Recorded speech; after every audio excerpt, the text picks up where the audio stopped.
ವರುಣ ಕೃಪೆಯಿಂದ ಹಸಿರು ಸೀರೆ ಉಟ್ಟು ಶೃಂಗಾರವಾಗಿ ಈ ನಿನ್ನ ಮನೆಗೆ ಉಳಿದುಂಬಿ ಈ ವರ್ಷವಾದರೂ ನಂಬಿದ ಬೆಳೆ ಚೆನ್ನಾಗಿ ಬೆಳೆದು ಭೂಮಿ ತಾಯಿ ಸೇವೆ ಮಣ್ಣಿನ ಮಕ್ಕಳನ್ನು ಮುನ್ನಡೆಸುವ ಭಾಗ ಜಿಲ್ಲೆಯ ತಾಯಿ. ಹೌದು ತಾಯಿ, ಸತತವಾಗಿ 3 ವರ್ಷಗಳ ಕಾಲ ಮಳೆ ಬರಲಿಲ್ಲ ಅಂದ್ರೂ ನಮ್ಮನ್ನು ಬಡತನದ ಕೋಣೆಯಲ್ಲಿ ಬಂಧಿಸಿದ್ರು ಕೂಡ ರೈತ ದೃಢ ನಿರ್ಧಾರನ ತೆಗೆದೆ ಮಳೆಯಾಗಿ ಚಿನ್ನದಂತ ಬೆಳೆ ಬರುತ್ತೇನೆ ನಂಬಿಕೆಯಲ್ಲಿ ಇಟ್ಕೊಂಡಿದ್ದಾರೆ. ಇದು ನನ್ನ ಪತಿ ದೇವರು ಸಾವಿರಾರು ಕಡೆ ಸಾಲ ಮಾಡಿ ಜೋಡೆತ್ತುಗಳನ್ನ ಕಟ್ಟಿ ಧರ್ಮವೆಂಬ ಬೀಜನ ನಿನ್ನ ಮುಡಿಗೆ ತುಂಬಿದ್ದಾನೆ ತಾಯಿ, ನಿನ್ನ ಮುಡಿಗೆ ತುಂಬಿದ್ದಾನೆ. ಈ ಸಲನಾದ್ರೂ ಹಣ ಕೈಗೆ ಬಂದು ಸಾಲದಿಂದ ಮುಕ್ತಿ ಮಾಡುವ ಭಾರ ನಿನ್ನದು ತಾಯಿ, ಮಾಡುವ ಭಾರ ನಿನ್ನದು. ಸತತ 3 ವರ್ಷ ಬರಗಾಲ ಆವರಿಸಿದರೂ ಆತ್ಮಧೈರ್ಯ ಕಳೆದು ಮಳೆ ಬಿಸಿಲು ಚಳಿಯನ್ನು ಲೆಕ್ಕಿಸದೆ ಒಂದು ಹೊತ್ತಿನ ಊಟಕ್ಕೂ ಗತಿಯಲ್ಲಿ ತೆಗೆದೆ ಈ ಕಲಿಪದೆ ನಾನೊಬ್ಬನೇ ಸಾಲದ ಸೂಲಕ್ಕೆ ಕೊರಳು ಕೊಟ್ಟಿಲ್ಲ. ಈ ನಾಡಿನಲ್ಲಿ ಅನ್ನ ಬೆಳೆಯುವ ರೈತನಿಗೂ ಕೂಡ ನೆಮ್ಮದಿಲ್ಲದಂತಾಗಿದೆ. ಅಂದಾಗ ಯಾರಿಗೆ ಬೇಕು ಹೇಳಿದಿ ಹಾಳುವ ರೈತನ ಕೆಲಸ. ರೀ, ಕಷ್ಟಗಳಿಗೆ ಹೆದರಬಾರ್ದು, ಸವಾಲುಗಳನ್ನ ಎದುರಿಸಬೇಕು. ಎಷ್ಟೇ ಕಷ್ಟಗಳು ಬಂದರೂ ಕೂಡ ಅದನ್ನ ಪರಿಹಾರ ಮಾಡಿ ಮುಂದೆ ಸಾಗಬೇಕು. ಹಾಗೆ ಮನುಷ್ಯ ಜನ್ಮಕ್ಕೆ ಶಾಂತಿ. ಯಾಕೆ ಈ ರೀತಿ ಎಲ್ಲ ಮಾತಾಡ್ತಾ ಇದ್ದೀರಾ? ನಮ್ಮ ಕಷ್ಟ ಬಂದ್ರೆ ಸಹಾಯ ಮಾಡೋದಕ್ಕೆ ಸರ್ಕಾರ ಇದೆಯಲ್ವೇನ್ರಿ? ಸರ್ಕಾರ ಎಲ್ಲಿದೆ ಜೊತೆ ಸರ್ಕಾರ? ಅಧಿಕಾರದ ಆಶೆಯಾಗಿ ಲಂಚ ಕೊಟ್ಟ ಮಂಚ ಹಿಡಿಯುವ ಲುಚ್ಚ. ಸತತ ಬರಗಾಲದ ಛಾಯೆಯಿಂದ ಕೈಗೆಟ್ಟ ಸರ್ಕಾರ ಸಹಾಯ ಮಾಡಿ ಬೀಜ ಗೊಬ್ಬರ ಕೇಳಲು ಹೋದರೆ ಕಜಿವರಿಂದ ಕೋಳಿ ಮರ ಮಾಡಿಸಿ ರೈತ ಕತ್ತ ಹಿಡಿದುಕೊಳ್ಳುವ ಭ್ರಷ್ಟ ಸರ್ಕಾರ ಇದು. ರೈತರ ಹೊಲಗದ್ದೆಗೆ ನೀರಿಗಾಗಿ ಹೋರಾಟ ಮಾಡಿ ಕಣ್ಣು ಕಾಲುವಾಗ ಕಣ್ಣು ಮುಚ್ಚಿ ಕುಳಿತುಕೊಂಡ ಕದಿಮ ಸರ್ಕಾರ ಇದು. ರೈತನ ಬೆಳೆದ ಕಬ್ಬಿಗೆ ಬೆಂಬಲ ಬೆಲೆ ನಿಗದಿ ಮಾಡಿ ಎಂದು ಸರ್ಕಾರಕ್ಕೆ ಕೇಳಿಕೊಂಡರೆ ಫ್ಯಾಕ್ಟರಿ ಹೋರಾಟ ನಡೆಸುವ ರೈತರ ಮೇಲೆ ಗೂಂಡಾಗಿರಿ ಕೇಸು ದಾಖಲು ಮಾಡುತ್ತಾರೆ ಭ್ರಷ್ಟರ. ರೈತನ ಬೆಳೆದ ಮಾರ್ಕೆಟ್ನಲ್ಲಿ ಬೆಲೆ ಇಲ್ಲದಂತಾಗಿದೆ. ಬೆಂಬಲ ಬೆಲೆ ನಿಗದಿ ಮಾಡಿ ಎಂದು ಸರ್ಕಾರಕ್ಕೆ ಕೇಳಿಕೊಂಡರೆ ಮಾಡಿದೆ. ಮಾರ್ಕೆಟ್ನಲ್ಲಿ ಏಜೆಂಟ್ಗಳನ್ನು ಸೃಷ್ಟಿ ಮಾಡಿ ರೈತರ ಜೊತೆ ಆಟ ಆಡುವ ನನ್ನ ಹೇಳಿ ಸರ್ಕಾರ ಇದು. ಇಂಥ ಕೆಟ್ಟ ಸರ್ಕಾರ ನಮಗೆ ಬೇಕಾಗುತ್ತೆ. ಈ ರಾಜಕೀಯದ ಜಂಜಾಟ ನಾವು ಬೇಡ ರೀ, ಬೇಡ. ಆ ಮೇಘರಾಜ ಕಣ್ಣಿರಿದು ಈ ಭೂಮಿಗೆ ಮಳೆ ಸುರಿಸಿದ್ರೆ ಆಗ ರೈತ ನೆಮ್ಮದಿಯಿಂದ ಬಾಳ್ತಾನೆ ಈ ಭೂತಾಯಿಯ ಕೃಪೆಯಿಂದ. ಜೊತೆ ನಾನು ಈ ಭೂಮಿ ತಾಯಿನೇ ನಂಬಿದ್ದೇನೆ. ಅವಳು ಈ ರೈತರ ಬೆಳೆಗೆ ಯಾವಾಗ ನಂದಾದೀಪಾಗುತ್ತಳೋ ಪಾದ ಮಾಡಬೇಕಾಗಿದೆ. ಹಾ, ಅಂದ್ರೆ ಸ್ವಾಮಿ ಪ್ರಕಾಶ ಹೊಲದ ಹತ್ರ ಹೋಗಿ ಬರ್ತೀನಿ ಅಂತ ಹೇಳೋದ. ಮಧ್ಯಾಹ್ನದ ಸಮಯವಾಯ್ತು, ಇನ್ನು ಬರ್ಲೇ ಇಲ್ವಲ್ಲ, ಎಲ್ಲಿ ಹೋಗಿದ್ದಾನೆ? ಪದವಿ ಪಡೆದರೂ ನಿಲ್ಲದಿದ್ದಲ್ಲ ನನ್ನ ತಮ್ಮ. ತನ್ನ ಮನಸ್ಸಿನಲ್ಲಿ ವಿದ್ಯೆ ಪಡೆದ ಭಾವನೆ ನಾನು ಅರಿತಿರುವೆ. ಓಟಿ ವಿದ್ಯೆಗಿಂತ ಮೇಟಿ ವಿದ್ಯೆ ಮೇಲೆ ಎನ್ನುವ ಅಂಗನವಾಡಿಯಂತೆ ನನ್ನ ಕೆಲಸದಲ್ಲಿ ಭಾಗಿಯಾಗಲು ಬಂದು ನನ್ನ ತಮ್ಮ ಹೊಲದಲ್ಲಿ ಬೆಳಗ್ಗೆ ನೀರು ಇದು ಜಾತ್ರೆಯ ಸಂಭ್ರಮಕ್ಕೆ ಇದನ್ನು ಸ್ವೀಕರಿಸಿಕೊಂಡು ಬಾ ಎಂದು ನಾನು ಹೇಳಿದ್ದೇನೆ.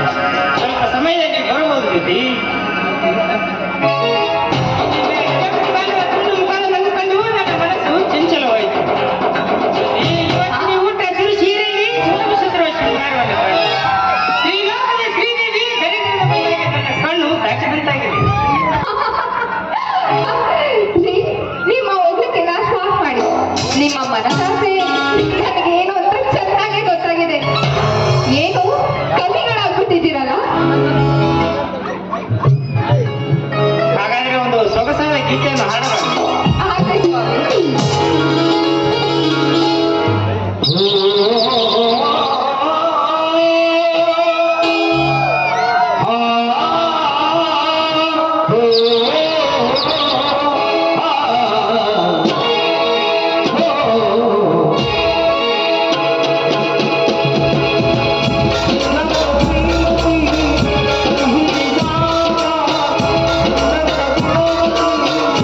Oh,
ಜ್ಯೋತಿ ದಿನವೂ